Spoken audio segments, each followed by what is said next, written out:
Buenas tardes, hermanos y amigos que nos visitan. Es un gozo estar juntos para escuchar la palabra del Señor y para juntos también alabar y exaltar su nombre. Amén.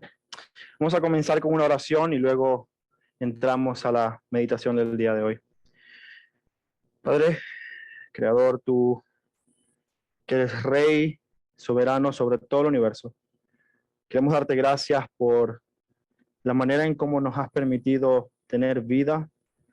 Primero, esta vida física que tú nos has dado, soplando tu aliento de vida en nosotros, formándonos a tu imagen, pero ahora mucho más redimidos de nuestros pecados como tu iglesia, podemos ver ahora mucho más claro qué significa ser creados a tu imagen. Y te pedimos que tu palabra hoy pueda hablar a nuestros corazones, a nuestras mentes, y que pueda fijar en nosotros esa imagen perfecta tuya que vemos en Cristo manifestado en la carne, quien verdaderamente es tu imagen, en quien habita por completo toda la plenitud de la deidad. Ayúdanos a entender, a comprender, y si hay alguna persona que no te conozca, que pueda reconocer que tiene un creador, que le ha dado un propósito, un llamado muy específico para vivir para tu gloria. Así que te ruego que convenzas cada corazón, que convenzas cada mente, para que podamos atender a tu llamado. En Cristo Jesús oramos. Amén y amén. Una vez escuché al ya fallecido teólogo y predicador americano R.C. Sproul decir que desde una temprana edad todos los niños comienzan a aprender algún tipo de antropología. La antropología es la ciencia que estudia al ser humano, cómo responde a su entorno y cómo se relaciona con las diferentes personas o los diferentes elementos de ese entorno. ¿Cuáles son las múltiples relaciones del ser humano? Y R.C. Sproul comentaba que todos los niños a una temprana edad en el colegio, desde muy pequeñitos, comienzan ya a ser enseñados qué significa ser humano. ¿Qué significa ser humano? Y él llamaba la atención a la iglesia diciendo, los niños están aprendiendo una antropología que probablemente no sea la antropología bíblica. Estoy de acuerdo con R.C. Sproul, obviamente voy a estar de acuerdo con él, porque la antropología es esencial para que nosotros podamos entender a nosotros mismos y para que podamos entender a nuestro creador de una mejor manera. La razón por la que el ser humano ha intentado constantemente redefinir qué significa ser humano es porque la antropología está directamente conectada con aquel que nos diseñó, con aquel que es nuestro creador. De hecho, esta pregunta, fuera del creador, ha mantenido a los filósofos ocupados por muchísimo tiempo. Muchos filósofos, muchos pensadores han intentado responder a esa pregunta. ¿Qué es una persona? ¿Qué hace diferente a la raza humana del resto de la creación? ¿Qué hay de especial en el ser humano que lo hace tener características diferentes a lo que vemos en los animales? Y el reconocido filósofo alemán del siglo XX, Friedrich Nietzsche, escribió una obra llamada Así habló Zaratustra. En esta obra, Nietzsche afirmaba que Dios había muerto. Él decía, Dios ha muerto. Y ahora vemos el nacimiento del superhombre.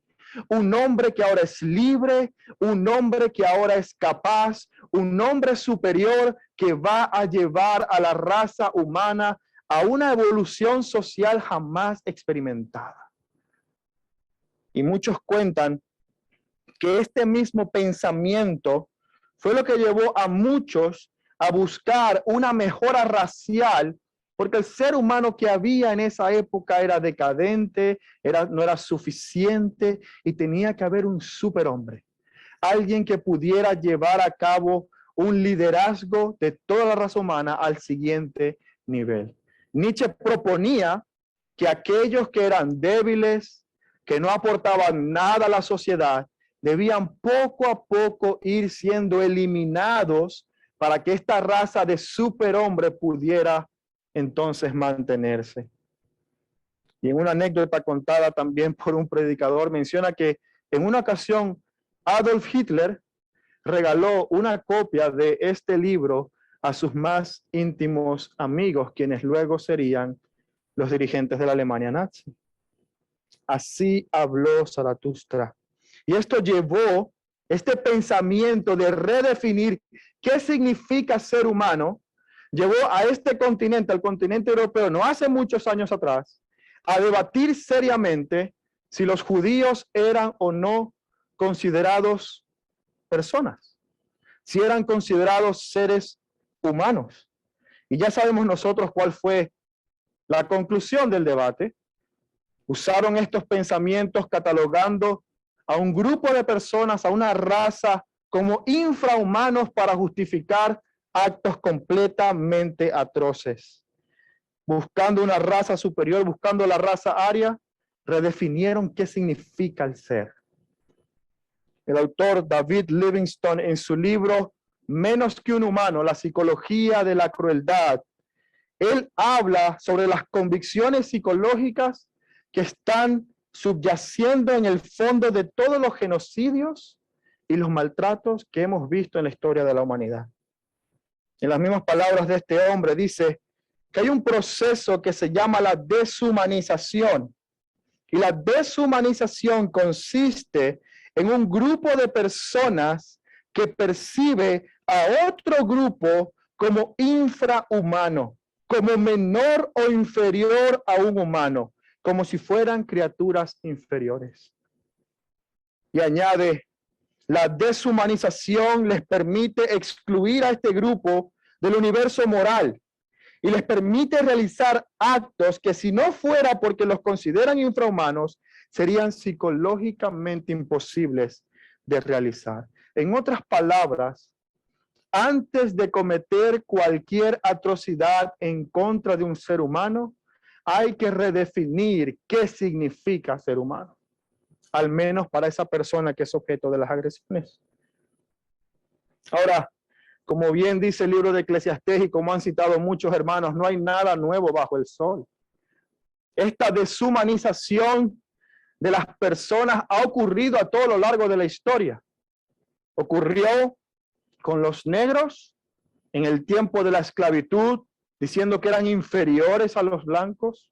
Ocurrió con los judíos aquí en Europa y está ocurriendo en nuestros días con aquellos seres preciosos, inocentes en el vientre de las mujeres, que ahora no son considerados humanos, sino que son considerados algo mucho más inferior, un conjunto de células, pero que no son realmente seres humanos.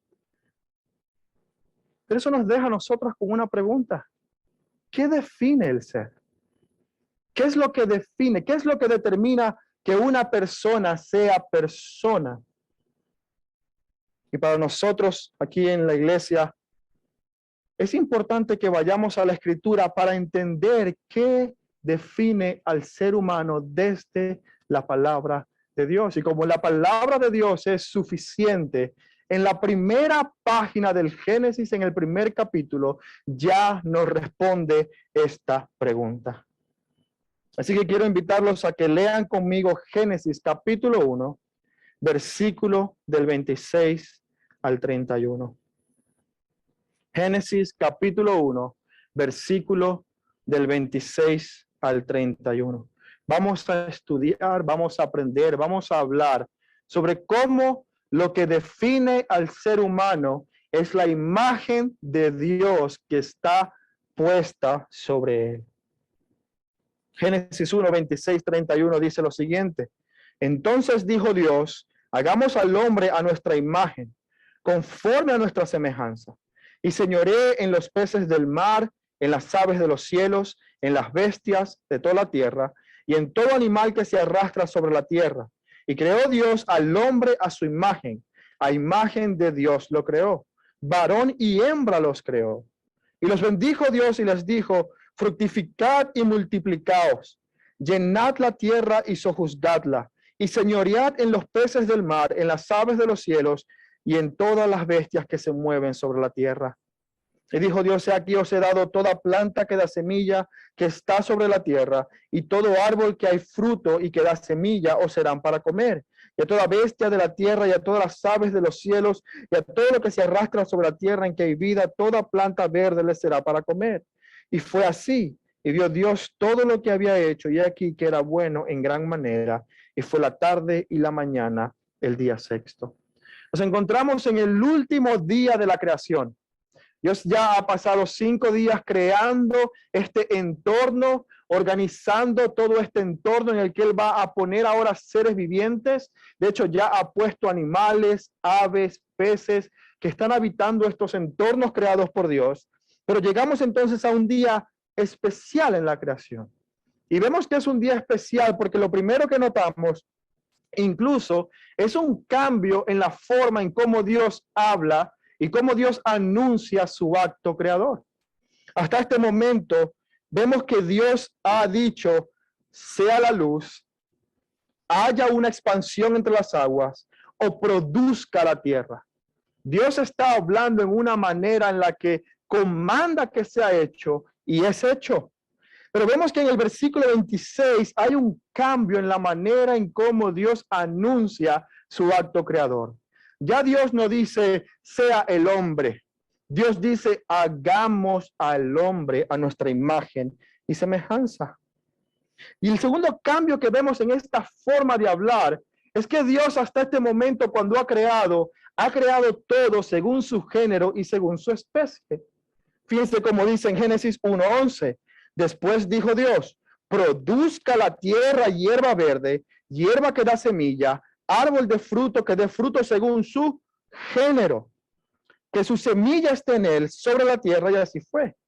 Si vamos al versículo 21, y creó Dios los grandes monstruos marinos y todo ser viviente que se mueve, que las aguas produjeron según su género, y toda ave alada según su especie. Y vio Dios que era bueno.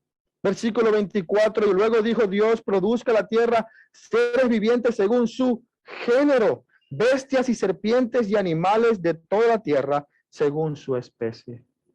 Pero cuando llega el momento de crear al ser humano, Dios comienza a apropiarse más de ese verbo en primera persona del plural. Dice, hagamos al hombre no según su género, no según su especie, sino creado según quién, a nuestra imagen y semejanza. En el versículo 26 vemos una intención de Dios de enfatizar el acto creador del ser humano. Ahora, no vamos a malinterpretar esto. Dios fue el que creó directamente todas las cosas.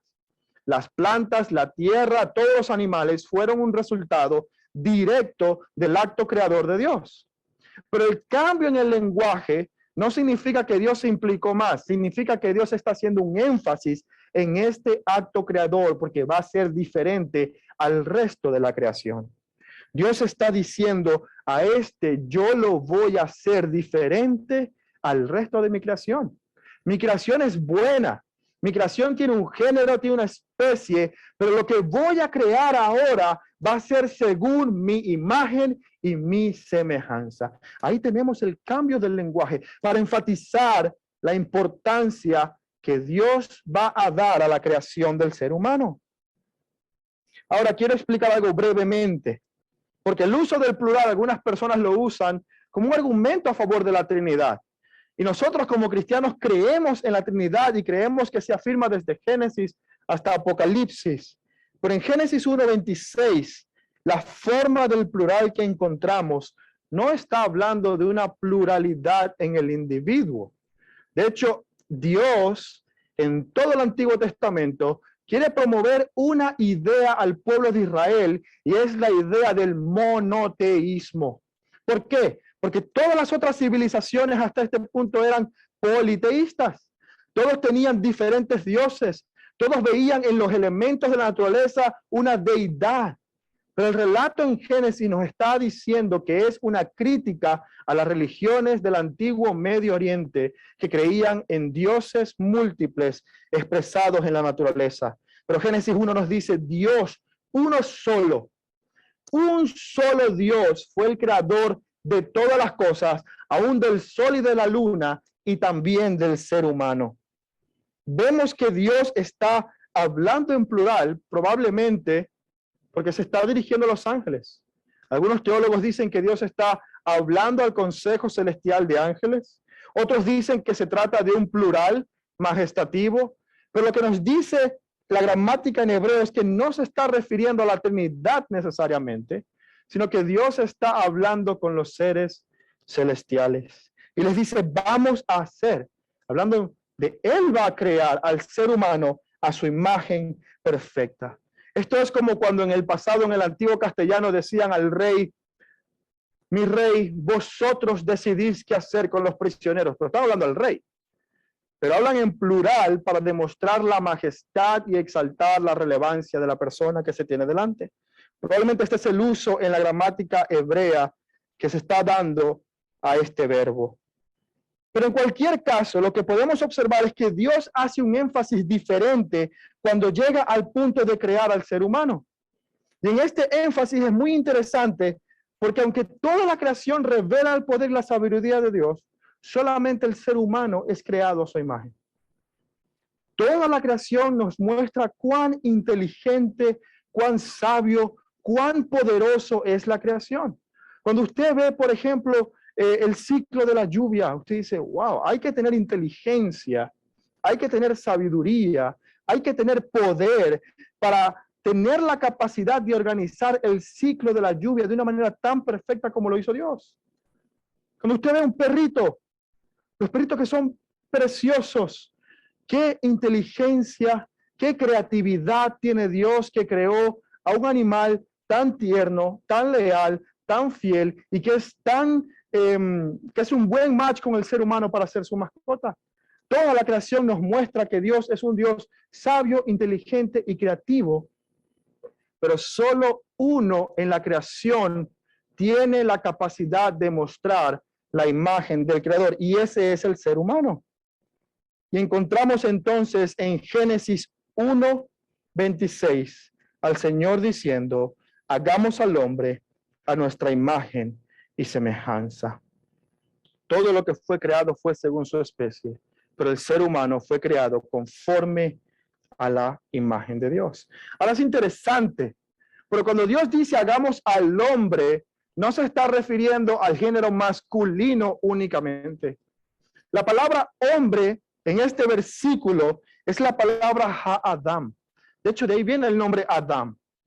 Y cuando vemos en Génesis capítulo 2, versículo 7, y vemos que Dios formó al hombre del polvo de la tierra, nos damos cuenta que el nombre Adam significa o viene o se deriva de la palabra Adamá, que significa tierra.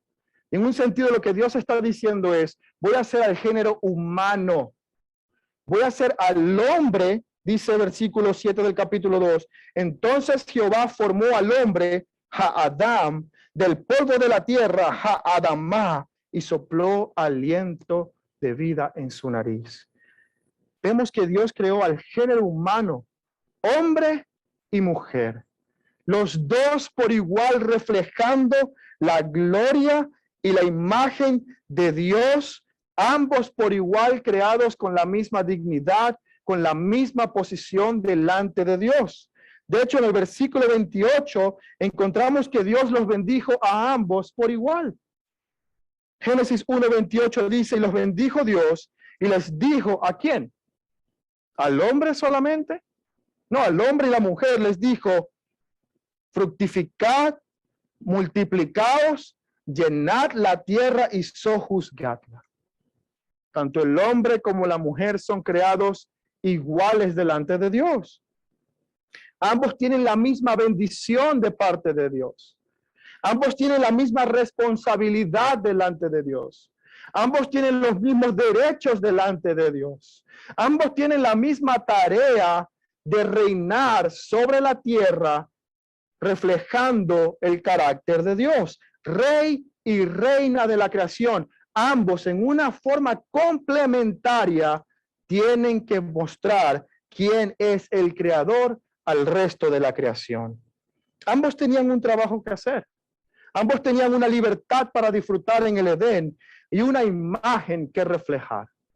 Y esto no es exclusivo de solamente un sexo, es exactamente igual para los dos.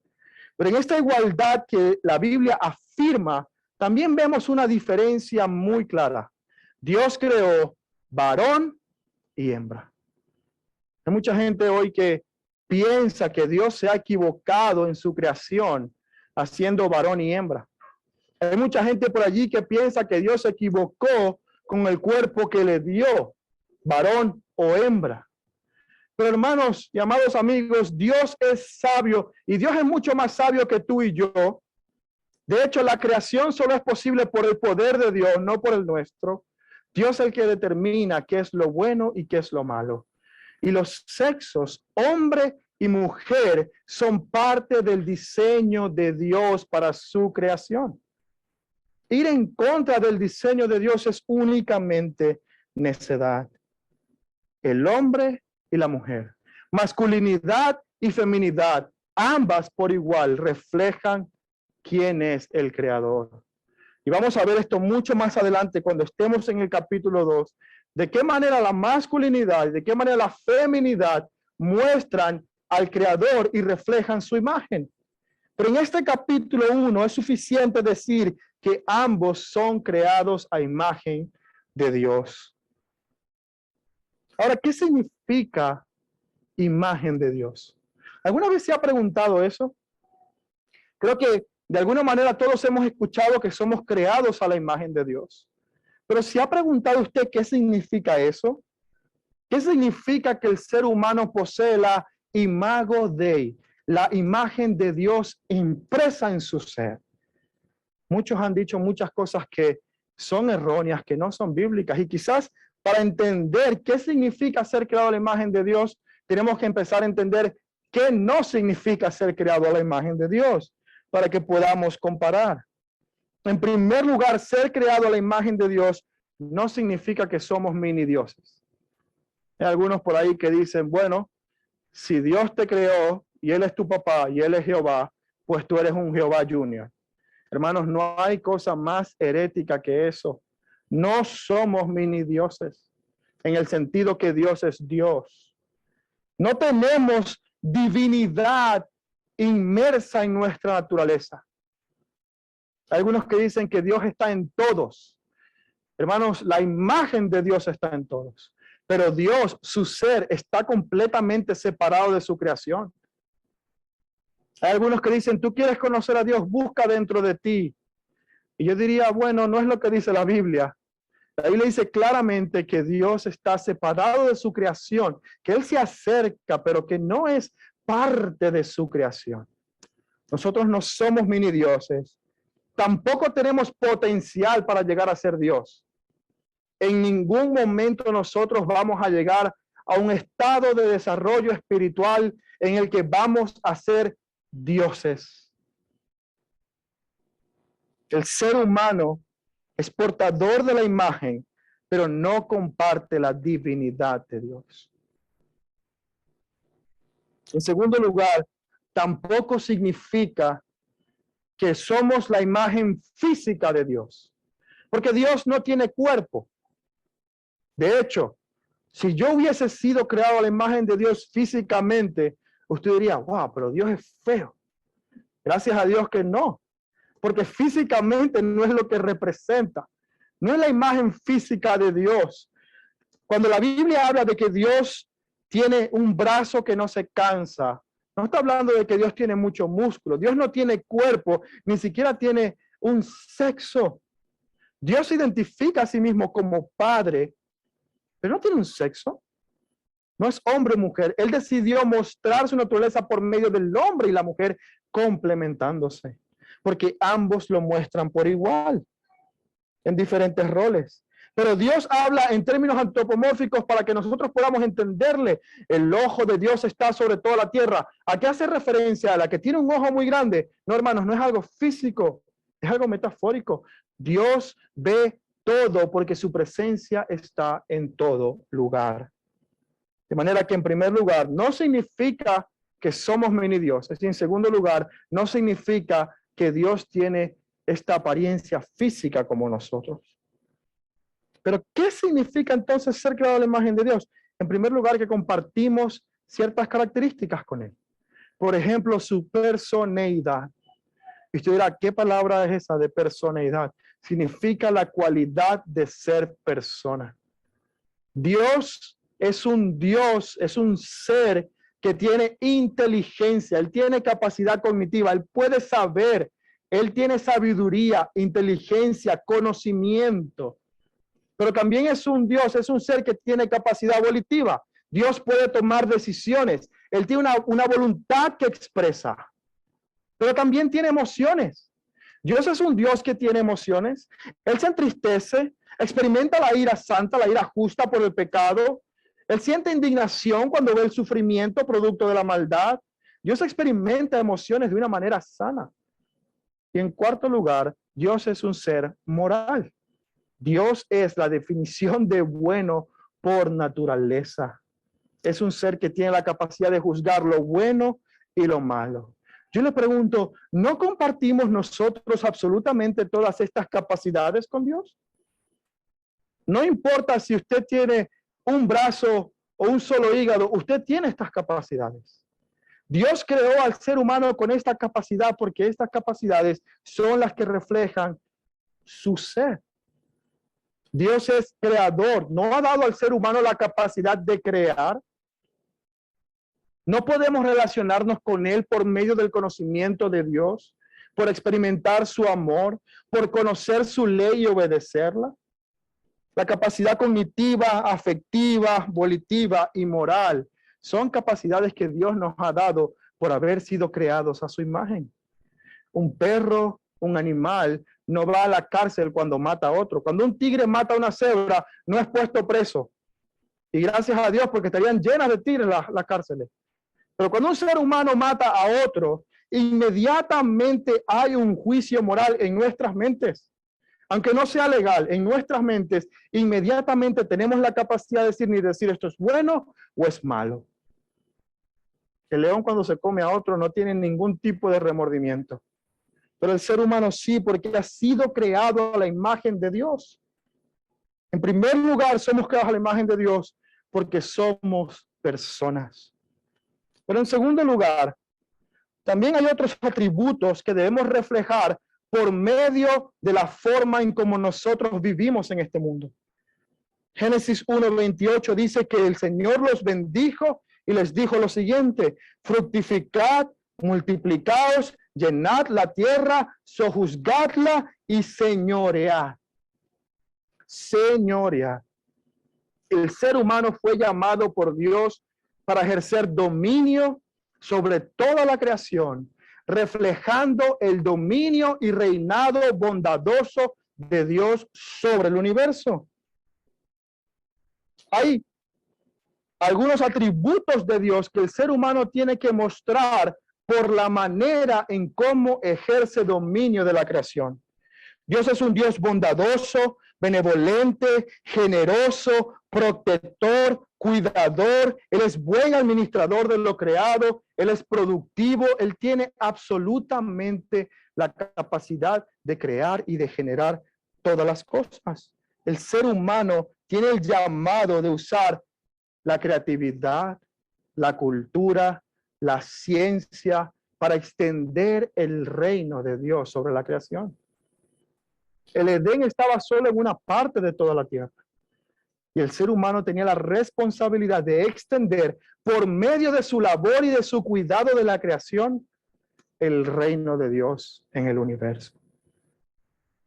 La imagen de Dios significa que el ser humano tenía que reinar en la creación con compasión y con justicia.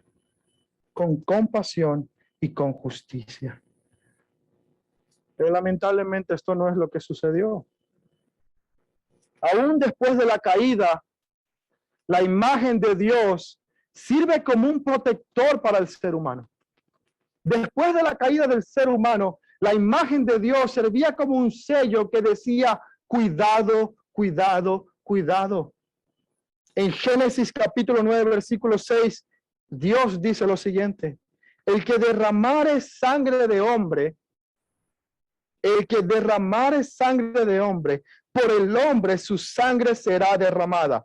¿Y cuál es la justificación para esto? Mira lo que dice: porque a imagen de Dios es hecho el hombre. ¿Sabe usted por qué el hombre tiene dignidad? Porque porta la imagen de Dios.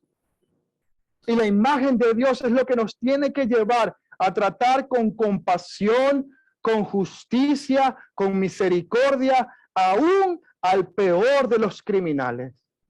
Porque ese peor de los criminales, aún en su condición de rebelde y de criminal y o en su odio contra Dios, es portador de la imagen de Dios.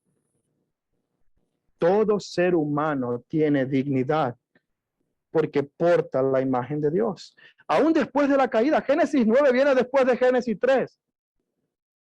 Y después de la caída, cuando Dios ya sabe que el ser humano está en su pecado, dice, cuidado porque mi imagen sigue estando en el hombre. Y eso hace que sea diferente a todas las criaturas. Pero lamentablemente la imagen de Dios está manchada por nuestro pecado. Esa imagen que Dios nos dio para reflejar su gloria y sus atributos, el hombre la ha desvinculado de su creador. Al rebelarnos en contra de su diseño, hemos dicho, ¿sabes qué? Me da igual el propósito para el que tú me has creado. No me importa. Yo voy a buscar mi propio propósito. Yo voy a buscar mi propia dignidad. Yo voy a redefinir quién soy y tú no vas a determinar qué significa ser Adán y Eva. Nosotros lo vamos a definir. Tú no eres la autoridad sobre nosotros. ¿Y sabe qué ha hecho el ser humano con eso? Al desvincular la identidad del ser humano de su creador, lo único que ha logrado es su propia destrucción. El ser humano ha intentado por años saber lo que significa. ¿Y sabe qué?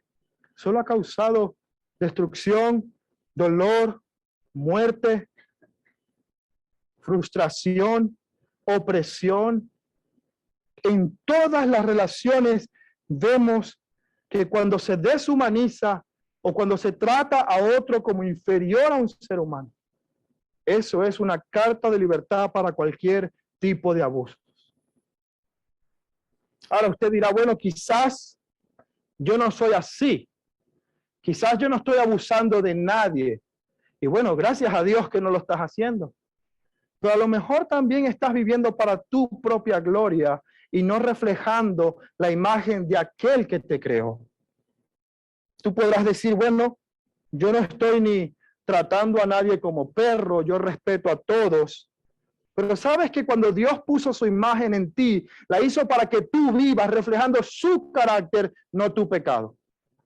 Y Dios es un Dios generoso y bondadoso. Por el contrario, nosotros vivimos en egoísmo y en maldad. Dios es un Dios protector y justo. Y nosotros usamos nuestro poder para nuestro propio beneficio y para nuestra corrupción. Dios es un Dios que busca el beneficio de los demás y yo solamente estoy pensando en mí. ¿Qué imagen estás reflejando? ¿Estás reflejando la imagen de tu creador? ¿O estás reflejando más bien tu rebelión en su contra? Quizás, amado amigo, tú estás luchando con qué significa ser humano. Y quizás estás intentando hacer sentido a lo que tú percibes y lo que ves. A lo que tú ves externamente, pero a lo que sientes internamente. Y quizás hay algunos, como dicen Carl Truman en su libro, El origen y el triunfo del ego moderno. Quizás tú estás viendo la expresión de humanidad por medio de la sexualidad. Y aquello que tú dices, esto es lo que yo experimento sexualmente, es lo que me define. Cualquiera sea el caso, ni tú ni yo hemos vivido para glorificar al Dios que puso su imagen en nosotros. Cualquiera sea la lucha que estamos teniendo, ni tú ni yo podemos decir que hemos vivido reflejando la imagen de Dios, sino que por el contrario, de una u otra manera, lo que hemos hecho es como si quisiéramos hacernos una cirugía plástica. Me parezco a mi padre, pero lo odio tanto que quiero borrar cualquier parecido físico con él. Eso es lo que el ser humano ha hecho en su pecado. Mi padre tiene ojos azules, ojalá, no los tiene. Pero si mi padre, no, pues me los voy a poner café, porque no me quiero parecer a él. Es lo que el ser humano ha hecho con su creador. Dios es bondadoso, yo voy a ser malo. Dios es generoso, yo voy a ser egoísta. ¿Qué estamos reflejando? Pero amado amigo, este creador que puso su imagen en ti, demandará en algún momento cuentas de la vida que te dio. De ti y de mí va a demandar qué hemos hecho nosotros con el soplo de vida que nos ha dado.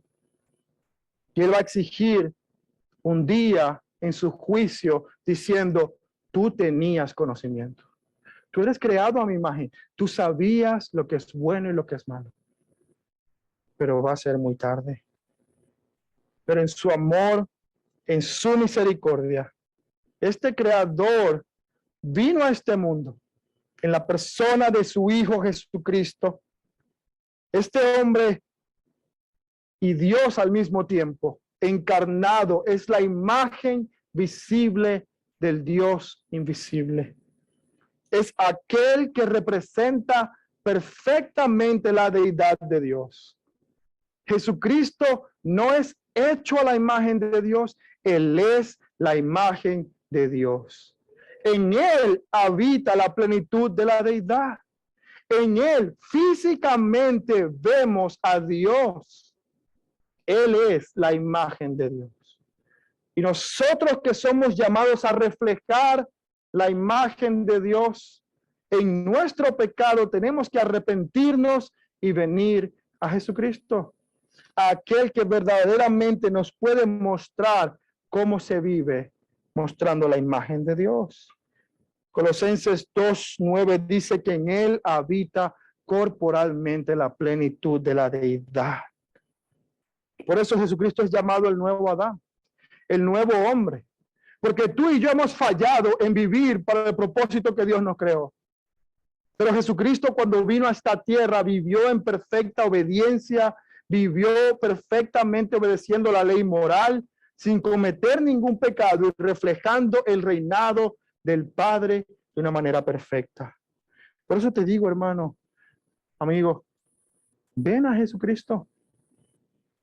Ven a Jesucristo, amigo o amiga que nos visitas. No resistas más la imagen de Dios puesta en ti. No resistas más a tu Creador. Ven a Él. Ven a Jesucristo, aquel que puede mostrarnos quién es Dios verdaderamente y cómo vivir para su gloria y ayudarnos a experimentar el amor, la paz que debíamos tener desde el principio. Jesucristo es la imagen de Dios.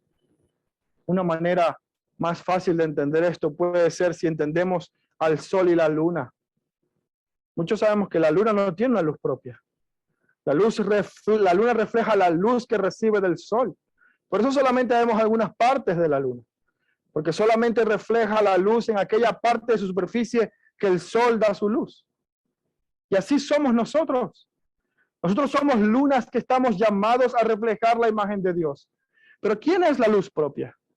¿De dónde viene la gloria? ¿Quién es el autor de la luz? Es Dios mismo. Y si usted quita al sol de la luna, ¿usted sabe qué va a haber? Pura oscuridad. Usted no va a ver más que un cuerpo celeste negro, carente de luz, que no tiene nada que reflejar. Y si tú y yo nos alejamos de nuestro Creador, lo único que vamos a manifestar son la oscuridad y las tinieblas que hay en nuestro corazón. En Cristo Jesús podemos recibir la luz que fuimos llamados a mostrar desde el principio. Pero esto también es importante recordarlo a la iglesia. Amados hermanos, el propósito de Dios cuando te llama y te salva, ¿sabes cuál es? Restaurar su imagen en ti. Dios te ha llamado para formar en ti la imagen de Jesucristo. Dios te ha llamado para salvarte, reconciliarte y por medio de ti mostrar su reinado al mundo. Esto es exactamente lo que el apóstol Pablo enseñaba. En muchas de sus cartas hablaba de cómo Cristo debe ser formado en los creyentes. Y quizás lo vemos mucho más claro en Efesios capítulo 4, versículo del 17 al 25. Quiero que me acompañen a Efesios capítulo 4, versículo del 17 al 25. Mira lo que está enseñando Pablo acerca del creyente que tiene una nueva vida en Cristo, aquel que ha sido redimido de su pecado, aquel que ha sido salvado de la ira venidera de Dios. Miren cómo tiene que vivir. Efesios capítulo 4, versículo del 17 al 25. Esto pues digo y requiero en el Señor, que ya no andéis como los otros gentiles que andan en la vanidad de su mente, teniendo el entendimiento entenebrecido, ajenos de la vida de Dios por la ignorancia que en ellos hay, por la dureza de su corazón, cuales después que perdieron la sensibilidad, se entregaron a la lascivia para cometer toda clase de impureza. Ahora fíjense lo que dice. Él describe al género humano en su estado natural después de la caída. Este género humano que es creado a la imagen de Dios vive en esta condición natural. Pero fíjese cómo se refiere a los creyentes. Mas vosotros no habéis aprendido así a Cristo. En verdad, si en verdad le habéis oído y habéis sido por él enseñados conforme a la verdad que es en Jesús. Ahora escuche bien cómo habla. En cuanto a la pasada manera de vivir, despojaos del viejo ¿qué? Hombre. Despojaos de la vieja humanidad. Porque la humanidad después de la caída ya no refleja la imagen de Dios como lo tiene que hacer. Refleja su propia rebelión. Refleja su maldad. Refleja su oscuridad. Despojaos de ese viejo hombre que aunque fue creado a la imagen de Dios, esa imagen está manchada por el pecado. Y este hombre ya no vive más conforme a la imagen de Dios, sino que conforme a sus deseos, decide, actúa y camina. Pero miren lo que dice. Este viejo hombre que está viciado conforme a los deseos engañosos, y renovaos en el espíritu de vuestra mente, y vestíos ¿de quién? Del nuevo hombre. Hay una nueva humanidad. Hay una nueva manera de ser humano que Cristo nos ha mostrado. Hay una nueva manera de experimentar la vida, la humanidad que hemos recibido. Y fíjense quién es este nuevo hombre, creado según Dios en la justicia y santidad de la verdad. Todo ser humano es creado a la imagen de Dios. Pero solo en los creyentes esta imagen está siendo restaurada por medio de Jesucristo. Luego dice, por lo cual desechando la mentira, hablad verdad cada uno con su prójimo, porque somos miembros los unos de los otros. Este nuevo hombre es Cristo mismo formado en la vida de su pueblo. Dios nos llama ahora como pueblo suyo a vivir una nueva humanidad. Una humanidad restaurada a la imagen de Cristo. Por eso Pablo, en otras cartas, en Romanos 8, 28 al 29, un pasaje muy conocido por el pueblo evangélico, dice, y sabemos que para los que aman a Dios, todas las cosas ayudan a bien. Esto es, escuche bien, a los que conforme a su propósito son llamados. Y miren lo que dice, porque a los que antes conoció, también los predestinó para que fuesen hechos conforme a la imagen de su Hijo. ¿Cuál es el propósito de Dios? Formar el imago de y nuevamente en ti. Poner la imagen de su Hijo Jesucristo en el hombre. Restaurando lo que tú y yo perdimos en el Edén por nuestra rebelión. Ese es el propósito de Dios. A los Gálatas, Pablo les dice, hijitos míos, por quienes vuelvo a sufrir dolores de parto hasta que Cristo sea formado en vosotros. ¿Entendemos esto, iglesia? ¿Entendemos lo que significa ser creados a la imagen de Dios? ¿Y qué significa que Dios en Cristo está restaurando esa imagen en nosotros? Estamos conscientes de que el propósito por el cual Dios nos ha llamado ya no es para que obtengamos nuestros sueños ni seamos felices, sino para que reflejemos a Cristo en toda nuestra manera de vivir. Para que el carácter de Cristo sea formado cada vez más en mi persona. Como decía Juan el Bautista, para que cada día sea menos yo y sea más Él. Que cada día yo sea menos Eddie y me parezca más a Jesucristo. ¿Entiendes que ese es el propósito de Dios en tu vida? Restaurar eso que con nuestro pecado hemos perdido y que Él ahora te ha salvado para, por medio de Cristo, restaurar su imagen en ti. Yo te pregunto, ¿es ese el propósito con el cual tú vives? Ese es el propósito con el cual nosotros andamos y hacemos todo lo que hacemos para reflejar a Cristo a toda la tierra, para proyectar la imagen de Dios a todo con quien nos relacionamos. ¿Estamos abrazando el propósito de vivir para la gloria de Dios? ¿Estamos abrazando el propósito de mostrar la gloria de Dios? ¿O queremos mostrar nuestros propios deseos, nuestra rebelión y nuestros gustos?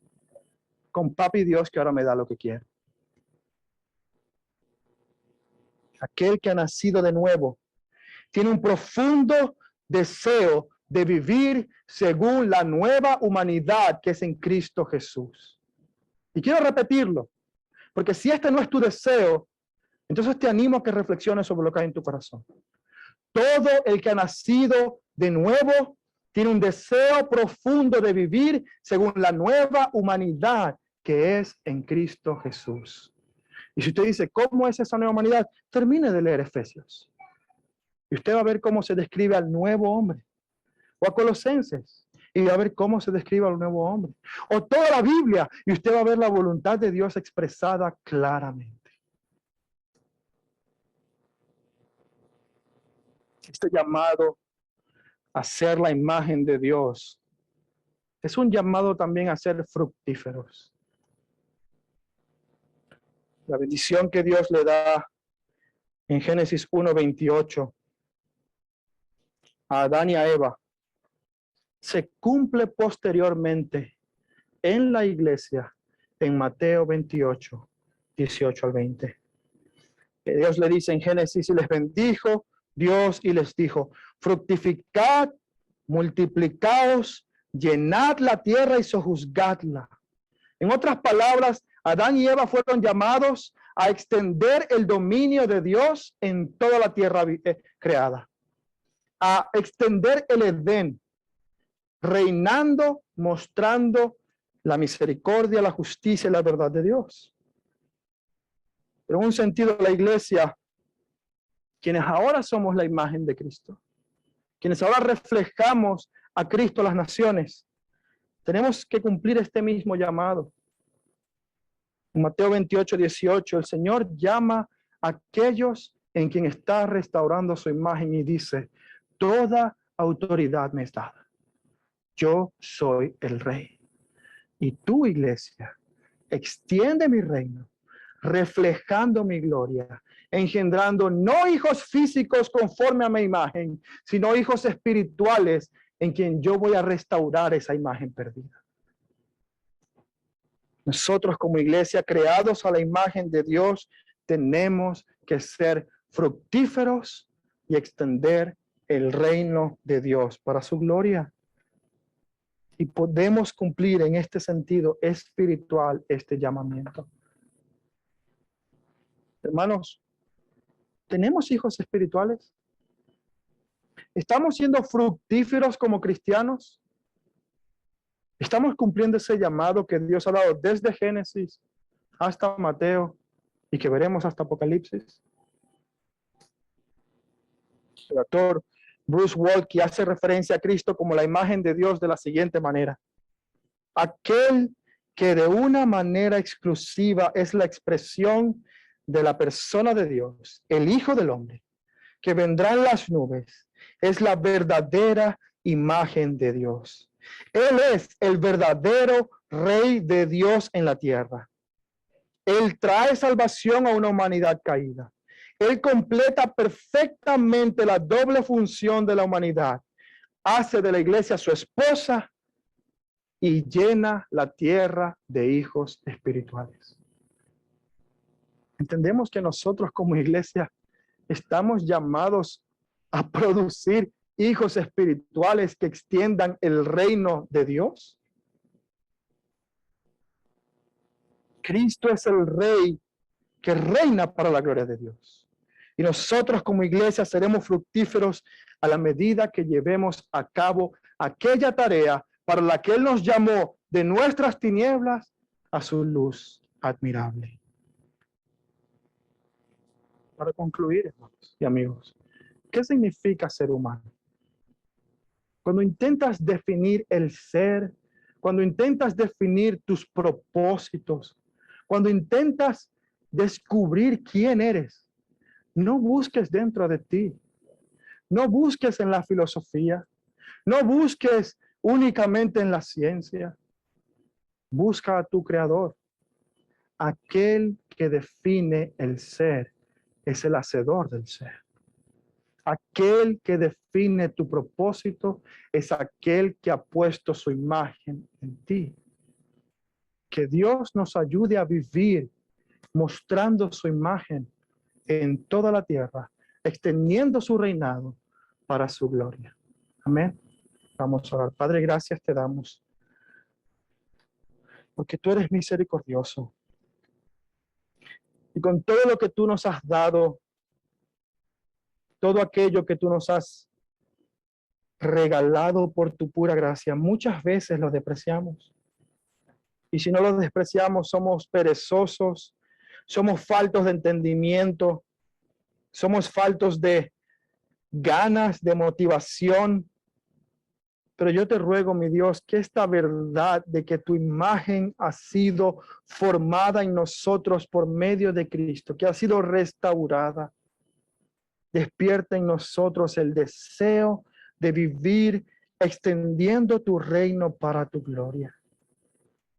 Que podamos entender qué debo hacer, cómo debo hacerlo y por qué. Que pueda entender que soy porque tú eres. Que quien tú eres define cómo y quién soy. Te ruego que podamos vivir siempre contemplando tu persona para que tú seas el punto de referencia de cómo debemos nosotros dirigirnos y conducirnos en este mundo.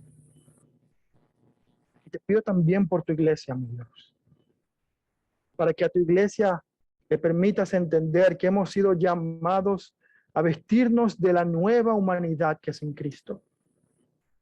Que podamos comprender que Jesús es el modelo de hombre que todos debemos seguir. Que Jesús es el modelo de la humanidad, de cómo debe vivir el ser humano. Que procuremos proyectar su imagen en todo momento. En Cristo Jesús oramos. Amén y amén.